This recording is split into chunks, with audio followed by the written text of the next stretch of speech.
இன்னைக்கு நம்ம சேனல்ல பார்த்தீங்கன்னா, ஒரு சுவையான முட்டை குழம்பு எப்படி வைக்கலாம்னு பார்க்கலாங்க. இதுக்கு ஒரு பேன்ல 2 டேபிள் ஸ்பூன் அளவுக்கு ஆயில் சேர்த்துக்கோங்க. இது கூடவே பார்த்தீங்கன்னா, ஒரு துண்டு பட்டை, 2 ஏலக்காய், 2 கிராம்பு, ஒரு 1/4 டீஸ்பூனுக்கும் கொஞ்சம் கம்மியா சோம்பு சேர்த்துக்கோங்க. இது கூடவே பார்த்தீங்கன்னா, 2 பெரிய வெங்காயம் மீடியமான சைஸ் கட் பண்ணி வச்சிருக்கிறேங்க. அதையும் இது கூட ஆட் பண்ணிக்கோங்க.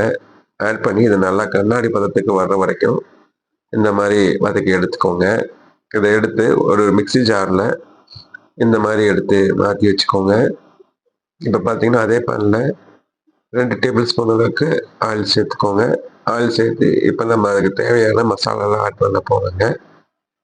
இது கூட பார்த்தீங்கன்னா, மிளகாய் தூள் வந்து ஒரு 3/4 டீஸ்பூன்லேருந்து 1 டீஸ்பூன் அளவுக்கு மிளகாய் தூள் சேர்த்துக்கோங்க. இந்த மிளகாய் தூள் வந்து எண்ணெயில வதக்கி அதுக்கப்புறம் தான் இத நம்ம செய்ய போறோங்க. இப்ப இது கூட பார்த்தீங்கன்னா, 2 தக்காளி வந்து நல்லா இந்த மாரி ஃபைன் பேஸ்ட்டா அரைச்சு வச்சிருக்கிறேங்க. அந்த தக்காளிய இது கூட ஆட் பண்ணிக்கோங்க. ஆட் பண்ணி ஒரு மீடியமான ஃப்ளேம்ல குக் பண்ணுங்க. ஹை ஃப்ளேம்ல குக் பண்ண வேண்டாம். மீடியமான ஃப்ளேம்ல குக் பண்ணுங்க. இது கூட பார்த்தீங்கன்னா, மல்லித்தூளு ஒரு 1/2 டீஸ்பூனுங்க. கரம் மசாலா ஒரு 1/2 டீஸ்பூன் சேர்த்துக்கோங்க. கொஞ்சமா மஞ்சள்தூள் சேர்த்துக்கோங்க. சேர்த்து இதோட பச்சை வாடையெல்லாம் போற வரைக்கும், நல்லா அந்த தக்காளி எல்லாம் வந்து வதங்கி சுண்டி வர்ற வரைக்கும் நல்லா வதக்கிக்கோங்க. இது கூடவே கொஞ்சம் தேவையான அளவு உப்பு போட்டுக்கோங்க. உப்பு போட்டு இது நம்ம நல்லா குக் பண்றோங்க. லோ டூ மீடியம் ஃப்ளேம்லயே குக் பண்ணுங்க. அது ஹை ஃப்ளேம்ல குக் பண்ணிறாதீங்க. இஞ்சி பூண்டு பேஸ்ட்டு நான் அரைச்சு வச்சிருக்கேங்க. ஒரு 2லேருந்து 3 டேபிள் ஸ்பூன் வரைக்கும் இது கூட ஆட் பண்ணிக்கோங்க. இதெல்லாம் ஆட் பண்ணிட்டு, இத வந்து ஒரு மூடி போட்டு நம்ம குக் பண்ணுங்க. அதோட பச்சை வாடை போற வரைக்கும் மூடி போட்டு குக் பண்ணுங்க. இப்ப பார்த்தீங்கன்னா, ஒரு 5 நிமிஷம் குக் பண்ணியாச்சுங்க. இப்ப நம்ம ஒரு வெங்காயம் வந்து எடுத்து அரைச்சு வதக்கி நம்ம எடுத்து வச்சிருந்தோம் இல்லைங்க, அத வந்து அரைச்சு இது ஸ்டேஜ்ல வந்து இது கூடவே சேர்த்துக்கோங்க. இது ஆல்ரெடி ஏற்கனவே நம்ம வெங்காயம் வதக்கியாச்சுங்க. இருந்தாலும் கூட நம்ம இதுல கொஞ்ச நேரம் குக் பண்ணணுங்க. ஒரு மூடி போட்டு அதே மாரியே குக் பண்ணிக்கோங்க. அதுக்கு முன்னாடி ஒரே ஒரு பச்சை மிளகாய் ஆட் பண்ணிக்கோங்க. இது பார்த்தாலும் தெரியும் நல்லா குக்கிங் ஆயிடுச்சு. குக்கிங் ஆயிட்டே இருக்குதுங்க. இந்த இந்த ஸ்டேஜ்ல பார்த்தீங்கன்னா, பெப்பர் கொஞ்சமா ஆட் பண்ணிக்கோங்க. இது ஒரு சூப்பரான கிரேவிங்க. இது வந்து சப்பாத்தி, பரோட்டா, ரைஸுக்கு எல்லாத்துக்குமே நீங்க ஒரு டிஷ்ஷா யூஸ் பண்ணிக்கலாங்க.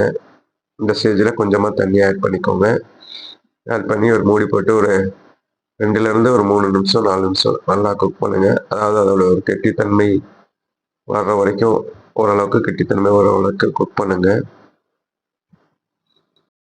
இப்ப இந்த ஸ்டேஜ்ல வந்து அடுத்து பார்த்தீங்கன்னா, நம்ம முட்டை எடுத்துருக்குறோங்க. 4, 5 முட்டை எடுத்துக்கோங்க. அத வந்து ஒரு மாரி உடைச்சு டைரக்ட்டா அதிலேயே ஆட் பண்றோங்க.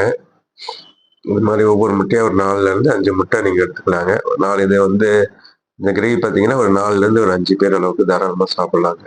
அதனால நான் ஒரு 4 முட்டை எடுத்துருக்கிறேன். நீங்க ஒரு 5 முட்டை, 6 முட்டை தேவைப்பட்டாலும் எடுத்துக்கோங்க. முட்டையெல்லாம் உடைச்சு ஊத்திட்டு லோ ஃப்ளேம்ல வச்சுருங்க. லோ ஃப்ளேம்ல வச்சு நல்லா குக் பண்ணுங்க.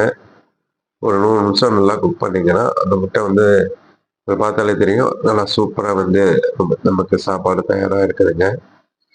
இந்த மாரி கட் பண்ணிக்கோங்க. அப்பதான் நமக்கு வந்து அத எடுக்கும்போது தனித்தனியா அந்த பீஸு ஒவ்வொரு முட்டையும் இந்த மாரி தனித்தனியா வருங்க. இந்த ஸ்டேஜ்ல பார்த்தீங்கன்னா, ஃபைனலா நம்ம வந்து மல்லித்தூள், மல்லித்தழை வந்து கட் பண்ணி வச்சிருக்கிறோங்க.